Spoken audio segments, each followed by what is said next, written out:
Back in the fall of 2017, I installed a kind of unusual rooftop de-icing system. I put it on Robert's Place in the forest.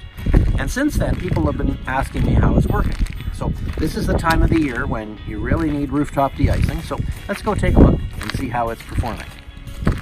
This aluminum edge that you see here is just the edge of the edge cutter system, because further up, about 5 inches up, the aluminum extends. And encapsulated in this section is a self-regulating electric heating cable. And it warms the aluminum, which transmits the heat up the roof and completely melts off all of the ice that would normally be here. I mean, there still is some ice further up, but it's not causing any problems. Normally, without some sort of an eaves heating system, there'd be a great big berm of ice over here and just completely encapsulating the fascia and adding a lot of weight and potential damage, and also potentially, at least on some roofs, some leaking. So you can see it in action here, and you can see how that heat is conducted up the roof and does its job. Here you can see the heating cable going into that aluminum extrusion, and this particular cable puts out a maximum of 5 watts per foot, so it's not a whole lot of heat. When it's running, you can feel a little bit of warmth, but it's not like it makes your roof hot or anything like that, and it doesn't have to. You want it to use as little electricity as possible, and so that's what it does.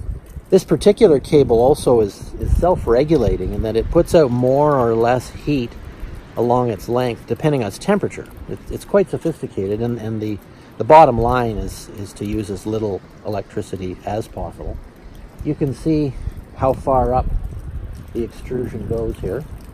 We originally used construction adhesive to secure the aluminum extrusion under the existing shingles, but that didn't hold reliably, so we supplemented that with waterproof roofing screws driven down through the shingles, the extrusion, and into the underlying roof sheathing. This system also has a GFCI, ground fault circuit interrupter, built in at the beginning of the run, and that's just to give extra shock protection. Anything outside like this needs to be GFCI protected.